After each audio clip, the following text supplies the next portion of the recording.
Kita masuk ke materi selanjutnya mengenai berinteraksi dengan Oracle Server. Tujuannya yaitu menulis perintah select dalam blok PLSQL, menulis perintah DML dalam PLSQL, kontrol transaksi dalam PLSQL. Tujuan secara umum kita mempelajari perintah standar SQL select, insert, update, dan delete dalam blok PLSQL. Juga dipelajari kontrol transaksi dan menentukan hasil dari perintah DML pada blok PLSQL.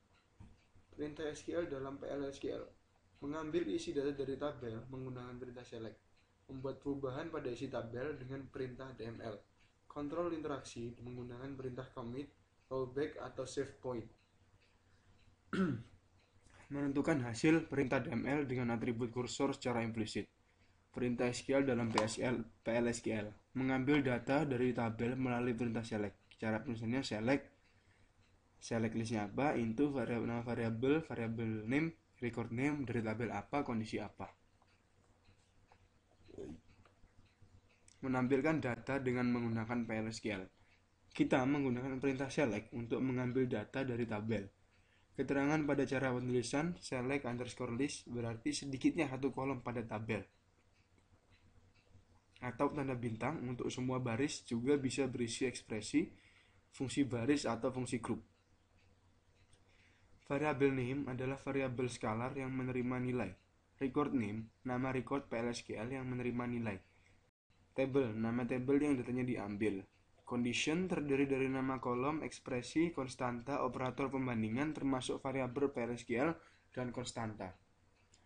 Petunjuk menampilkan data dengan menggunakan PLSQL. Akhiri setiap perintah PLSQL dengan tanda titik koma. Klausa into diperlukan pada saat mencantumkan perintah SQL pada program perintah select yang ditulis dalam program PLSQL. Klausa into diperlukan saat mencantumkan perintah SQL pada program perintah select yang ditulis dalam program PLSQL. Klausa where bersifat opsional dan dapat digunakan untuk menentukan variabel input, konstanta, literal, atau ekspresi PLSQL. Menampilkan data dengan menggunakan PLSQL. Pastikan untuk mencantumkan jumlah variabel yang sama antara yang ditulis setelah select dan pada bagian yang ditulis setelah into. Pastikan tipe data yang digunakan oleh variabel tersebut kompatibel dengan tipe data dari kolom atau field yang diambil. Perintah select pada PLSQL membutuhkan klausa into. Query harus mengembalikan satu nilai dan hanya satu nilai saja untuk tiap variabel. Dideklarasikan v_depno v_location id, bikin select department id location id ke v_depno v_location id from department where department name sama dengan sales. Query hanya mengembalikan satu baris. PLSQL akan menangani error yang disebabkan oleh satu kesalahan. Kesalahan ini bisa di-track dalam bagian exception pada blok dengan menggunakan no data found jika data tidak ditemukan dan too many rows jika menerima lebih dari satu nilai pada SQL. Lalu untuk menampilkan data dalam PLSQL, berikut diberikan contoh program untuk menampilkan tanggal mulai bekerja pegawai dan gaji pegawai. Deklarasi v_hire_date, v_salary, employee.hiredate sama dengan type. Bikin select hire date salary ke v_hire_date v_salary from employees dengan kondisi where employee ID sama dengan 100. Ada note sedikit, meskipun kita setelah klausa select kita bisa menampilkan ekspresi, tapi variabel bulan tidak dapat dituliskan di sini. Menampilkan data dalam PLSQL. Berikut program untuk menjumlah gaji semua pegawai yang berada di departemen 60. Jadi kita deklarasikan sumsal depno. Di sini yang depno number tidak nul. Select sum salary ini sebagai kill function ke dalam v sumsal dari tabel employees dengan kondisi departemen ID sama dengan v_depno. V_depno ini berarti kita 60. Kita tampilkan dpms output line sini.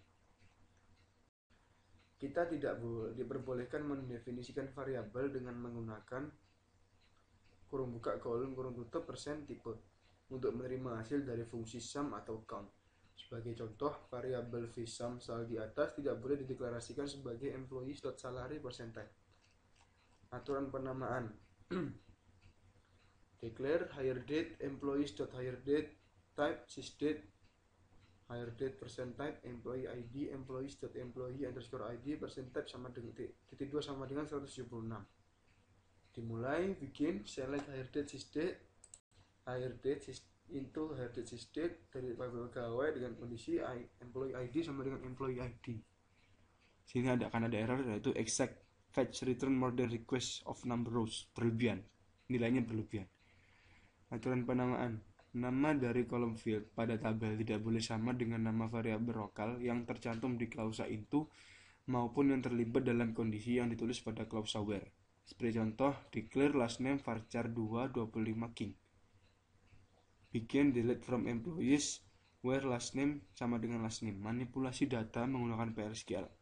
Itu bisa kita gunakan insert, update, delete, dan merge. Insert, update, delete, merge jadi satu. Menyisipkan data. Beri contoh program untuk menyisipkan data pegawai baru ke dalam tabel employees. Bikin insert ke dalam employees. Yang diinsertkan yaitu employee ID, nama pertama, nama terakhir, email, hire date, job ID, salary, dan nilainya apa saja. Lalu N. Untuk menyisipkan data, pada saat kita menyisipkan data ke dalam tabel, kita harus menggunakan fungsi SQL. Semisal user dan sysdate menggenerate primary key dengan menggunakan sequence, menurunkan nilai ke dalam blok PLSQL dan menambahkan kolom yang punya sifat nilai default. Mengubah data. Untuk mengubah data, kita visual increase employees.salary percent type titik 2 sama 800. Bikin, kita update, set salary ditambah visual increase. Berarti salary ditambah 800 where job ID sama dengan sign clerk. Berarti yang ID-nya sama dengan sign clerk itu ditambah 800. Mengubah data. Pada klausa set, bagian sebelah kiri selalu kolom atau field pada tabel. Sedangkan pada bagian kanan dapat merupakan ekspresi yang terdiri dari kolom tabel atau variabel lokal. PLSQL. Klausa where digunakan untuk menentukan baris yang harus diubah datanya. Jika tidak ada baris yang dimodifikasi, tidak ada error yang ditampilkan. Catatan, penandaan pada program PLSQL selalu menggunakan titik 2 sama dengan, sedangkan penandaan pada kolom SQL selalu menggunakan sama dengan titik. Menghapus data. Jadi kita deklarasikan dulu. Yang dihapus adalah employee dengan where department ID sama dengan 10. Jika klausa where tidak digunakan pada update, maka semua baris data pada tabel akan dihapus. Lalu untuk merge baris atau menggabung, menyisipkan atau mengubah baris data yang ada dalam tabel copy underscore emp untuk dicocokkan dengan data yang ada di tabel employees. Jika data yang ada di employee sudah ada atau di copy emp, maka data di copy emp tinggal disesuaikan dengan isi data yang ada di employees. Jika data yang ada di employees belum ada di copy emp, maka data tersebut disisipkan sebagai data baru ke dalam tabel copy underscore employee. Declare v underscore mnode employees.employee underscore ID and type titik 2 sama dengan 100. Bikin merge into copy underscore empc using employees A. Dari sini. On a.employee ID sama dengan v underscore mnode. When match, jika cocok, then kita update c.firstname sama dengan a.firstname. c. itu sama-sama. Cocok, dan kita masukkan nilainya n.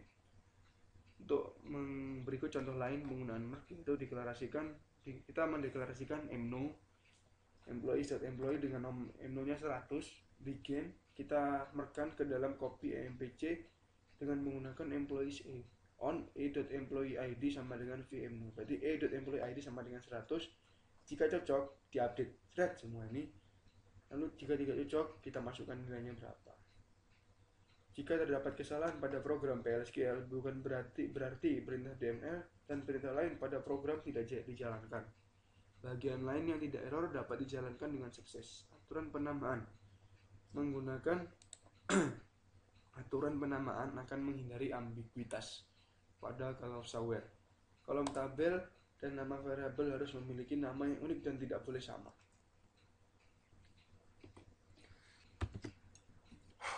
SQL cursor adalah kursor yang menunjuk pada area sebagai hasil dari proses menjalankan perintah SQL.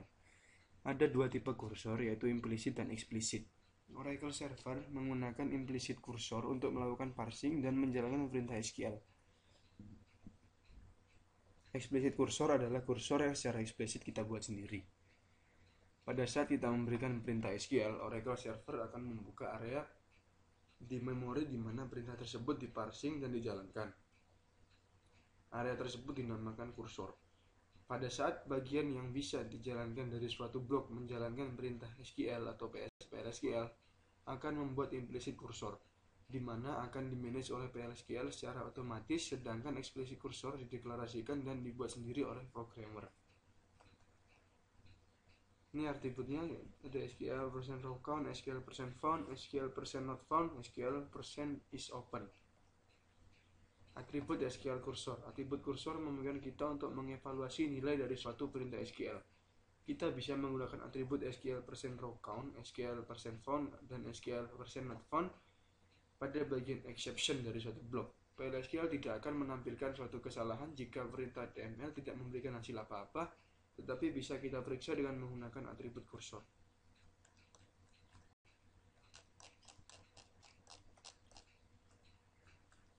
SQL is open hanya bersifat melengkapi saja. Dari 4 atribut implicit kursor, sebenarnya atribut ini digunakan pada explicit kursor. Atribut kursor seperti %not found berguna untuk mengevaluasi perintah update atau delete jika tidak ada baris data yang diubah. Selain itu, SQL kursor memiliki atribut lain, yaitu %bulk_row_count yang digunakan bersama-sama dengan perintah for all tapi tidak dijelaskan pada dasar PLSQL. Atribut ini memiliki semantik dari index by table. Elemen ke i menyimpan jumlah baris yang diproses oleh eksekusi yang ke i dari perintah update atau delete. Jika eksekusi yang ke i tidak menghasilkan baris data apapun, maka %bulk_row_count i mengembalikan nilai 0,0. Program berikut akan menghapus baris data pada tabel employee untuk pegawai yang memiliki nomor pegawai 176. Create variable row deleted varchar 230 declare employee ID delete from employee where employee ID sama dengan 176 row deleted SQL row count. Itu perintah kontrol transaksi. Penggunaan kontrol transaksi commit atau rollback. Kita bisa mengatur alur logika dari transaksi dengan perintah commit and rollback SQL. Sedangkan untuk menandai suatu transaksi digunakan perintah save point. Contoh commit save point name rollback to save point name. Sekian untuk PLSQL 4 yaitu dengan Oracle Server. Assalamualaikum warahmatullahi wabarakatuh.